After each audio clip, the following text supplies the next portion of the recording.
사도행전 9장 31절에서 43절까지 말씀입니다. 그리하여 온 유대와 갈릴리와 사마리아 교회가 평안하여 든든히 서가고 주를 경외함과 성령의 위로로 진행하여 수가 더 많아지니라.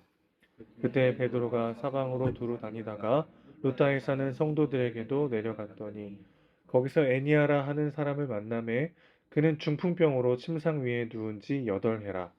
베드로가 이르되 애니아야, 예수 그리스도께서 너를 낫게 하시니 일어나 내 자리를 정돈하라 한데 곧 일어나니 루다와 사론에 사는 사람들이 다 그를 보고 주께로 돌아오니라.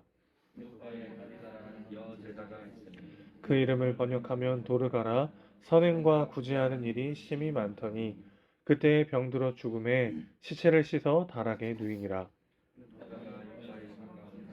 제자들이 베드로가 거기 있음을 듣고 두 사람을 보내어 지체 말고 와달라고 간청하여 베드로가 일어나 그들과 함께 가서 이르매 그들이 데리고 다락방에 올라가니 모든 과부가 베드로 곁에 서서 울며 도르가가 그들과 함께 있을 때에 지은 속옷과 겉옷을 다 내보이거늘 베드로가 사람을 다 내보내고 무릎을 꿇고 기도하고 돌이켜 시체를 향하여 이르되 다비다 일어나라 하니 그가 눈을 떠 베드로를 보고 일어나 앉는지라. 베드로가 손을 내밀어 일으키고 성도들과 과부들을 불러들여 그가 살아난 것을 보이니 함께 읽습니다. 베드로가 요바에 여러 날 있어 시몬이라 하는 무두장이의 집에서 머무니라. 아멘. 오늘 본문 31절은 그리하여 라는 말로 시작이 됩니다. 굉장히 문맥과는 어울리지 않아 보이는 어색한 접속사인데요. 지금 이때 상황이 어떤 상황이냐면은 박해로 인해서 예루살렘에 있던 제자들이 다 뿔뿔이 흩어진 상황입니다. 그리고 그 박해의 중심 인물이었던 사울이 회심하면서 뭔가 새로운 반전을 만들어내는 것 같았는데 그 역시도 박해를 견디지 못하고 다소라고 하는 곳으로 피신할 수밖에 없었던 그런 상황이죠. 자, 이런 어려운 상황 속에서 그리하여 교회는 더욱 든든히 서갔다. 이렇게 누가는 표현하고 있는 거죠. 인간은 실패하고 연약하고 넘어졌지만 겉으로 보기에는 박해를 당해 뿔뿔이 다 흩어지는 것 같았지만 그 모든 부족함과 실패를 사용하셔서 하나님은 교회가 더욱 든든히 서가도록 하셨다라는 것이죠. 사도행전 안에 그 누구도 예수님을 뛰어넘는 주인공은 존재하지 않습니다. 사울도 베드로도 그 누구도 사도행전의 거대한 역사 속에 조연일 뿐이고 예수님이 진정한 주인공이시죠. 예수의 영이신 성령께서 어떻게 예루살렘과 온 유대와 사마리아와 땅끝까지 그 복음을 퍼져나가게 하셨는지를 보여주는 책이 바로 사도행전이라고 할 수 있겠습니다. 역사는 그래서 하나님의 이야기이죠. 역사를 영어로 히스토리라고 하잖아요. 역사는 his history, 그분의 이야기입니다. 그분의 이야기에 우리는 잠시 등장하는 조연에 불과한 거죠. 이것을 겸손히 고백할 때 우리는 초라해지고 비참해지는 것이 아니라 오히려 위대한 복음의 능력을 경험하게 됩니다. 본문에도 이 복음의 능력을 경험한 여러 여인들이 등장하는데요. 먼저 애니아라는 이름의 여인이 등장하죠. 8년 동안 병에 시달렸던 여인입니다. 8년이면 뭐 안 해본 치료가 없을 만큼 다 해봤을 시간이죠. 자신은 물론 가족들까지 심정적으로, 재정적으로 완전히 파산한 상태였다라고 볼 수 있는데 그런 애니아에게 오늘 베드로가 찾아가서 예수 그리스도의 이름을 선포합니다. 중풍병으로 8년을 고생하다가 고침 받았으니까 얼마나 감사하고 감격스럽겠어요. 그렇죠? 그의 절망을 하나님은 귀하게 사용하십니다. 요바의 사람들이 그 소식을 듣고 많은 사람들이 주를 믿었다 그랬습니다. 요바에 있는 사람들에게 믿음을 심어주시는데 이 여인의 고통스럽고 절망적이었던 그 시간들을 사용해 주신 것이죠. 모든 기적은 기적 그 자체가 목적이 아닙니다. 바로 믿음을 위한 것이라고 할 수 있겠는데 진짜 기적은 사실 내가 변하는 것이죠. 내 마음에 믿음이 생겨나서 자라는 것이 진짜 기적이라고 할 수 있겠습니다. 그러니까 애니아가 8년 동안 앓던 병에서 고침받은 것도 기적이지만 그를 통해서 수많은 사람들이 예수님을 믿게 되는 이 사건이야말로 진짜 기적인 것이죠. 하나님은 또 오늘 이 애니아의 고통스러웠던 그 삶을 사용하셔서 생각지도 못했던 방식으로 또 믿음을 주시고 영광 받으시는 것을 보게 됩니다. 우리의 상처와 아픔을 씻어주시고 그것마저 사용하실 하나님을 신뢰하는 우리가 되길 소망합니다. 일어나 어지러운 마음의 자리를 정돈하라. 오늘 우리 주님께서 그렇게 말씀하시는 거죠. 나는 어지럽고 내 삶이 지난하고 고통스럽고 늘 고난의 연속인 것처럼 보이는 그 순간도 하나님 함께 하시고 사용하고 계십니다. 일어나서 어지러운 삶의 자리를 정돈하고 주님께 집중하는 오늘 하루가 되길 소망합니다. 또 다른 여인 다비다가 나오죠. 도르가라고도 하는 여인인데 36절과 37절 보시면은 그가 참 많은 선행과 구제를 했던 사람이었다는 걸 알게 됩니다. 근데 그런 많은 선행과 구제를 해도 건강을 잃고 죽을 수도 있다라는 것. 우리는 다시 한번 깨닫게 되죠. 열심히 뭔가 하나님을 섬기고 하나님께 기도하고 하나님을 사랑하고 하나님을 잘 섬기는 게 이 땅에서의 삶에서의 잘 먹고 잘 사는 삶을 보장하지는 않습니다. 여러분 성경은 속된 말로 약을 팔지 않아요. 하나님 잘 믿으면 복 받고 잘 됩니다. 그렇게 말하지 않습니다. 이 땅에서의 삶이 전부가 아니기 때문에 이 땅에서는 고난당하기도 하고 하나님을 믿는 것과 상관없이 어려움이 찾아오기도 하죠. 그러나 이 여인의 삶을 통해서 또 하나님 어떻게 일하시는지 우리가 한번 살펴볼 필요가 있겠는데요. 많은 사람들이 이 여인만큼은 꼭 다시 살려주십시오. 그렇게 간청할 정도로 선행과 구제하는 일이 심히 많았던 것이 다비다였습니다. 이 삶의 끝이라면 이 다비다, 이 도르가라고 하는 여인보다 더 억울한 사람이 어디 있겠습니까? 그가 베푼 선행이 얼마나 컸는지 그가 죽었다는 소식에 요바의 모든 과부들이 울면서 찾아와서 그가 지어준 옷을 보여주고 베드로에게 애원합니다. 살려달라고 애원하는 거죠. 그때 베드로는 모두 앞에서 부활의 소망을 선포하죠. 오늘 그가 다시 일어나 살아나는 것은 단순히 그의 이 땅에서의 삶이 조금 더 연장되었다는 것을 의미하는 게 아니라 우리의 마지막 모습, 영광스러운 부활의 몸을 입고 다시 살아나는 그것이 우리의 삶의 마지막이라는 것을 보여주는 선언인 것이죠.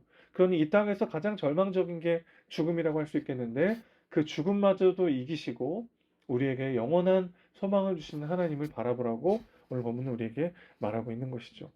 예수님은 공생의 시절 야이로의 딸에게 소녀야 일어나라 달리다 쿰이라고 말씀하신 적이 있습니다. 오늘 베드로는 다비다에게 다비다 쿰이라고 이야기하죠. 예수님이 이미 죽은 야이로의 딸에게 뭐라고 하셨습니까? 죽은 것이 아니라 잔다라고 말씀하셨습니다. 죽음이 끝이라면 죽음은 절망이고 공포가 될 것입니다. 죽음은 말 그대로 모든 것의 종결이기 때문이죠. 그러나 죽음이 끝이 아니고 그 뒤에 부활과 영원한 생명이 있다면 죽음은 잠에 불과해집니다. 죽음의 고통과 절망도 부활의 소망 앞에서는 한여름밤의 꿈에 지나지 않게 되는 거죠.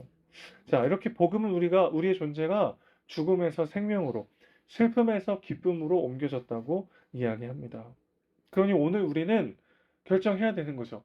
마치 이 땅에서의 삶이 전부인 것처럼 오늘에 집중하고 나에 집중하여 절망할 것인가? 아니면 그 부활의 소망을 품은 사람으로서 그 관점과 기준으로 오늘을 바라볼 것인가? 우리는 선택해야 하는 것이죠. 세상은 죽음이 끝인 것처럼 사는 사람들로 가득 차 있습니다. 셸리 케이건이라는 예일대 교수가 있어요. 이 사람이 데스라는 책을 썼는데 예일대에서 17년 연속으로 최고의 명강의로 꼽혔던 강의를 그 책으로 묶은 겁니다. 그는 대표적인 무신론자인데 그 책에 보면 이런 구절이 있어요. 영혼은 존재하지 않는다. 인간은 기계에 불과하다. 물론 일반적인 기계가 아니라 놀라운 기계다. 우리는 사랑하고 꿈꾸고 창조적인 능력을 발휘하는 기계다. 계획을 세우고 일을 다른 사람들과 함께하는 그런 기계다. 우리는 인간이라는 기계다. 그리고 기계가 작동을 멈추는 순간 모든 게 끝난다. 영혼이 없고 사후세계라는 건 없고 이 땅에서 삶이 전부라고 여기는 사람들이 인간을 바라보는 기준을 지금 얘기해주고 있는데 계속해서 이렇게 이야기해요. 정말로 중요한 것은 이것이다. 우리는 죽는다. 때문에 잘 살아야 한다. 죽음을 제대로 인식한다면 인생을 어떻게 살아야 하는지에 대한 행복한 고민을 할 수 있다. 여러분 여기에도 되게 어색한 접속사가 하나 쓰였거든요. 우리는 죽는다. 때문에 잘 살아야 된다. 이게 되게 어색하게 들립니다. 그냥 죽으면 다 끝이라면 왜 잘 살아야 하죠? 만약에 죽으면 끝이라면 오늘 우리가 더 최선을 다해서 살아갔건 아니면 허랑방탕 무의미하게 살아갔건 죽으면 모든 게 다 끝이고 모든 게 다 사라진다면 어떤 차이가 있고 무슨 의미가 있겠습니까? 그래서 사실 우린 죽는다. 그럼에도 불구하고 잘 살아야 된다. 이 땅에서 삶이 남아있는 동안이라도 잘 살아야 되지 않겠냐? 이렇게 말했다면 이해가 되는데 죽기 때문에 잘 살아야 된다. 죽으면 끝인데 잘 살아야 된다? 굉장히 어색하게 들려지는 거죠. 오늘 본문이 굉장히 어색한 접속사로 시작한다고 말씀드렸잖아요. 그리하여 교회는 든든히 세워져갔다. 사도들이 그리고 예수의 제자들이 수많은 박해를 받고 뿔뿔이 흩어지는데 하나님은 그리하여 그 모든 것들을 사용하셔서 교회를 든든히 세워가셨습니다. 우리는 죽어요. 이 땅에서 삶이 전부가 아닙니다. 그리하여 우리는 오늘의 소망을 가지고 살 수 있는 것이죠. 왜 그렇습니까? 영원한 하나님의 나라의 소망이 우리에게 있기 때문입니다. 죽음이 끝이라면 우리는 오늘 하루에 집착할 수밖에 없죠.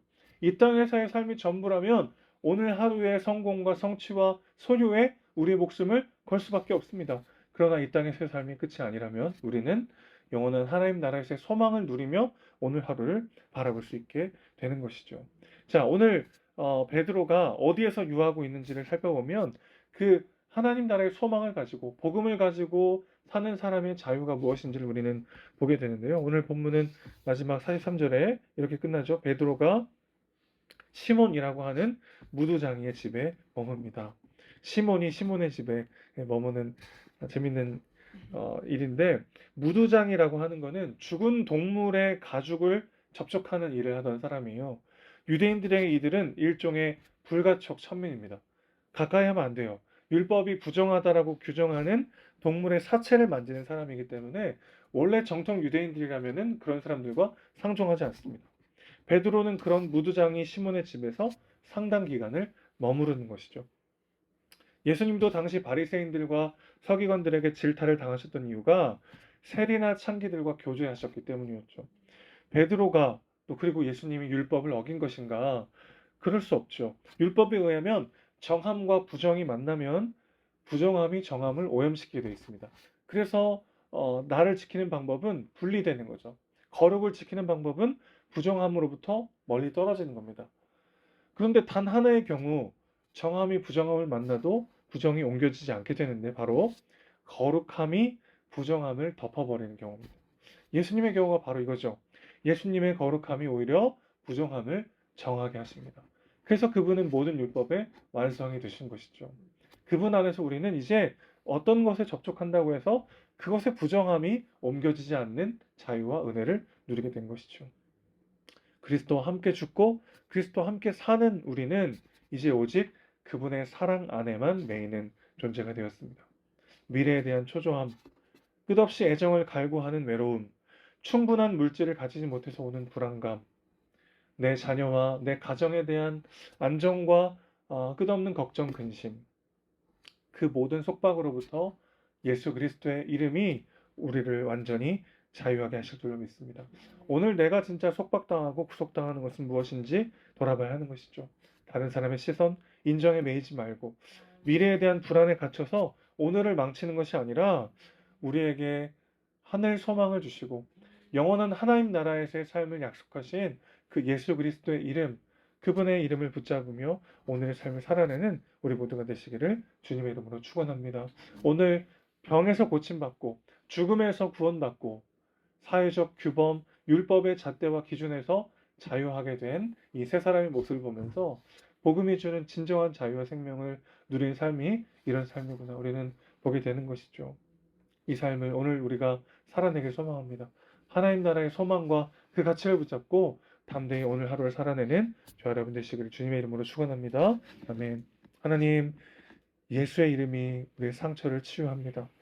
예수의 이름이 절망 중에도 우리를 다시 일으켜 세운 줄 믿습니다. 예수의 이름이 우리를 자유케 함을 믿습니다.